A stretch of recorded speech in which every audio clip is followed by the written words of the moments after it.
So, Asylum of the Daleks. This is my review of Series 7, Episode 1. Asylum of the Daleks. Right, so, the basic summary is that the Daleks require the Doctor's help to shut down the force field of a planet where they hold all the Daleks that are too insane for the rest of the Daleks to handle. And they want the Doctor to go to the planet, deactivate the force field, so they can blow up the planet. Things I liked. I liked the Dalek Parliament set because that was big and it had loads of Daleks in it, which is fair enough. I liked Oswin, the supposed new companion, because she was really cool. The green liquid that drips on Rory when he's in the asylum when he wakes up, I don't know what that is, but I like the fact that it's like luminescent and makes it look kind of dangerous, but it doesn't have any effects on Rory, so I guess that's a bad thing. I like the self-destruct Dalek that tried to kill the Doctor by blowing itself up, but the Doctor used it to kill loads of other Daleks, which was rather funny. The Asylum sets, the sets in the Asylum, are pretty good. You've got to admit that the sets are pretty awesome. Something that I like and dislike at the same time is the ballet Dalek, which is at the back of the scene where Amy is saying all the Daleks as people, and it's the little lass with the ballerina costume on, jumping around, and when she snaps out of it, it's actually a Dalek just going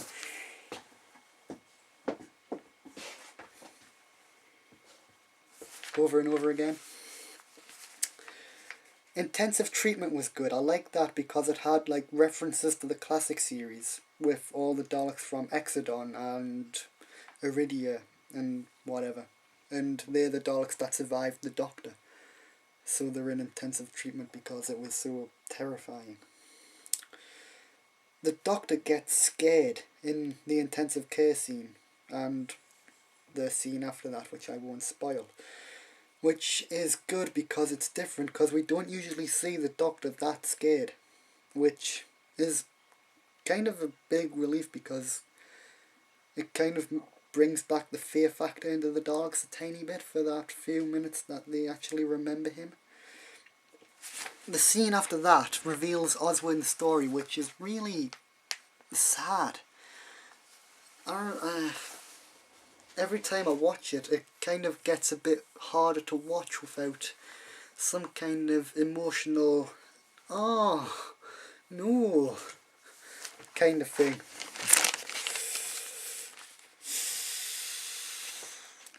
When it shows Oswin being converted, that is really cool, like the memory clips where she refuses to believe she's a Dalek, but her voice changes into one, which I think was pretty awesomely done, because it that's pretty creepy and weird and stuff. Yeah, that was pretty good. Yeah. But things I disliked about Asylum of the Daleks. This is the first time I've ever went from one page to another page on dislikes, so make yourself comfortable. Skaro was destroyed 30 years ago. Why, about that in 30 years ago, in remembrance of the Daleks. But it's in the Asylum episode.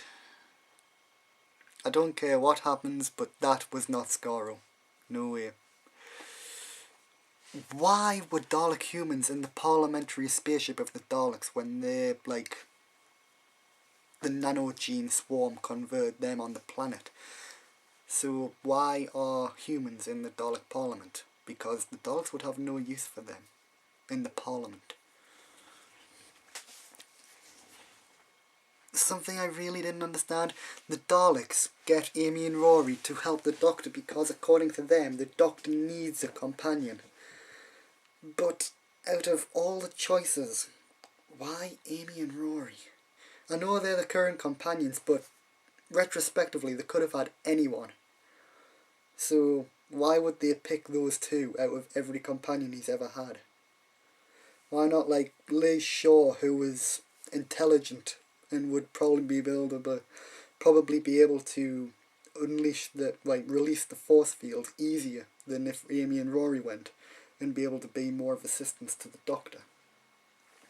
Just a thought.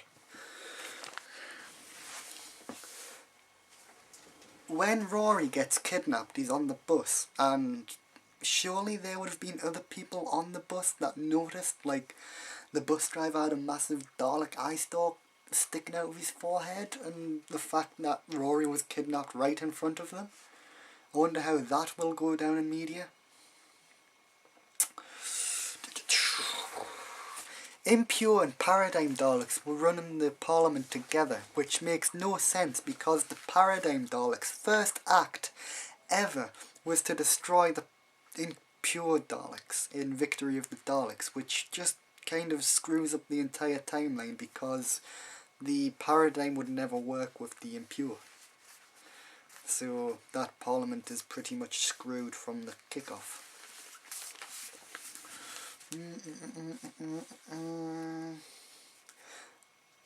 The opening credits. I noticed that they changed, but not that much. But when the Doctor Who logo comes up, like across the screen, it's different. Okay, I can get over that. But after that, it just kind of fades out and then turns into the DW in the shape of the TARDIS, like it did on the old one. And then that just kind of fades out and turns into the TARDIS like it did on the old one, which I just think looks a bit cheap and unoriginal, if you know what I mean, because it just doesn't really fit the new logo. It was good in the old series, but now with the new logo and stuff, nah. Why would the Daleks have a Prime Minister? Seriously, they've got Emperor, Davros, God, Dalek Supreme. Why Prime Minister? Why? David Cameron screws up this country enough. The Daleks don't need one. It is offensive for Daleks to kill other Daleks because they think hatred is beautiful. But why do they want the planet destroyed if that's the case? Because from what I can make out of the episode, the Daleks aren't in any kind of trouble from the Asylum. They just want it gone.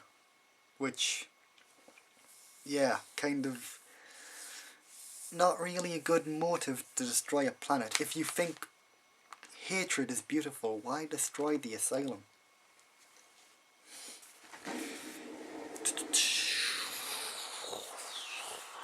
The milk problem always comes up, and it's completely pointless because there's more than 2 ingredients in souffle: eggs and milk. There's more than that. Why milk? Why always milk? Why not transport a bomb to the planet? You know, like, if they can get Amy and Rory and the Doctor through the force field onto the planet's surface, why didn't they just transport down a bomb and, like, time it to blow up when it gets to the planet and destroy the Asylum that way, instead of just, like, using the shields generator as plot development? Makes no sense to me. How did the ship get through the force field? Oswin's ship, how did that get through the force field if it's impenetrable? How does the teleport thing get through the shield thing either? Not.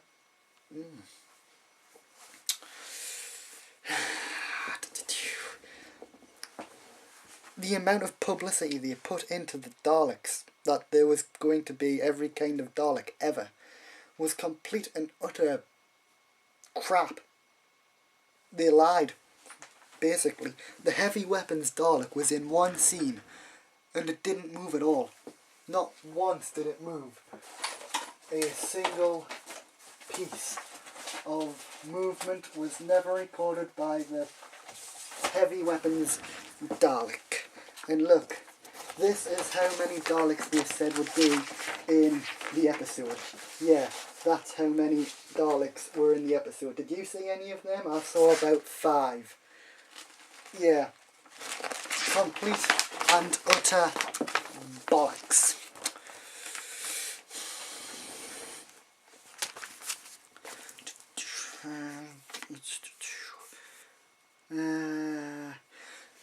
Oswin calls the Doctor D, like references to the name D, before she even knows his name is the Doctor. It happens in the same scene, so there's no excuse for that. She calls him D, and then he introduces himself as the Doctor. How does that work? She has no idea what his name is at that point.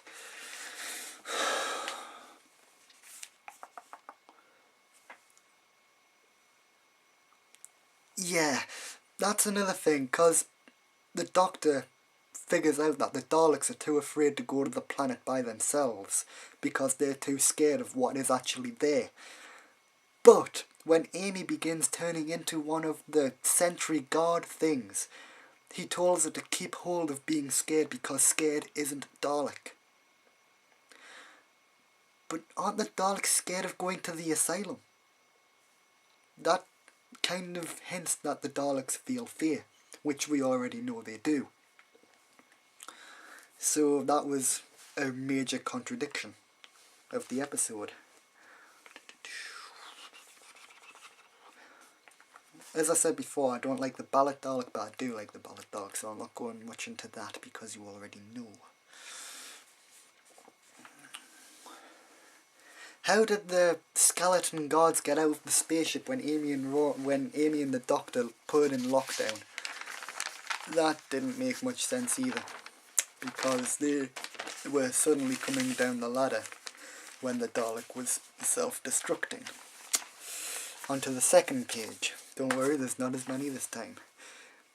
The Amy and Rory subplot should never have gotten that far. That could have been sorted out in Pond Life. What I mean is, Amy and Rory broke up temporarily because Amy can't have kids, which, judging by the scene that it was revealed in and they forgive each other in, could have been sorted out in a 10-minute conversation after the entire subject was brought up off screen, which just kind of adds pointless drama to the episode. And it is never explained if Amy can't have kids mentally or physically. If it's physically, then I wouldn't wish that on anyone. As much as I hate Amy, I wouldn't wish that on anyone, because not being able to have kids, not cool. Not cool to make fun of. But mental, same really. If you feel so incapable mentally of having a child because of what happened. Yeah. The chains on the Daleks are absolutely pointless. They snap like a twig. This is one of the chains on the Daleks that hold the Daleks. That is how easy the chains break in the episode. See, look, I just broke that. That's how easy the Daleks get out of the chains, which makes them absolutely pointless. Why are they there? The Daleks forget the Doctor. This is my big problem with the episode. Just, the Daleks instantly forget the Doctor. But, Oswin remembers him. But Oswin is a Dalek, so how does she remember him? If she's wiped all memory of the Doctor from any kind of Dalek database?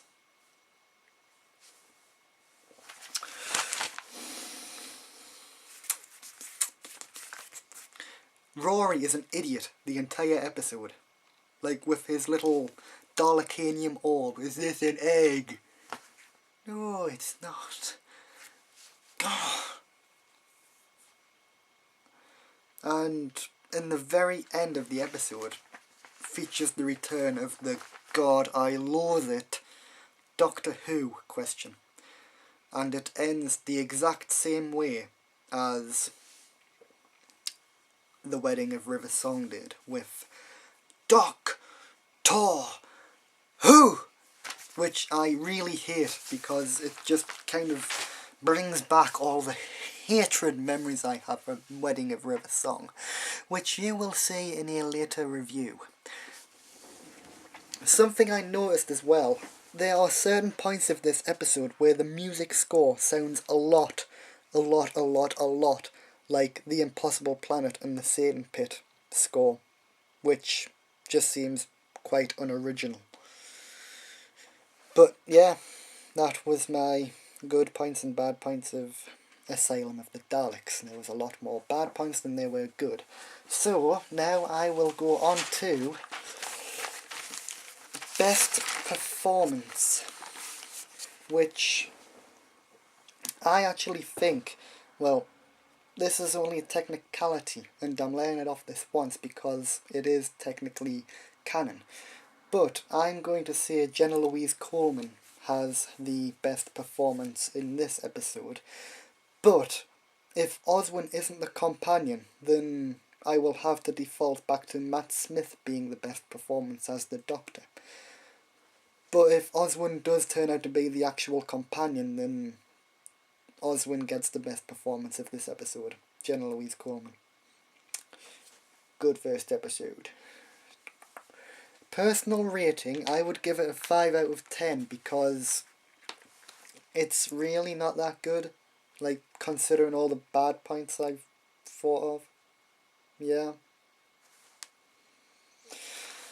But yes, that's my review over. But I've not got any kind of editing software, so this video will be going up unedited and stuff like that, which means I will do another review of it later on when I have got editing software and when I get up to it in my classic series review show, and when I go into the new series too, but I best hurry up because it's on low battery. But yeah, I don't have editing software, so reviews for a while will be kind of unedited. But I have got some recorded that do need editing, so they'll be going up a bit later. Okay? Good. Right, next up is dinosaurs on a spaceship. Wish me luck.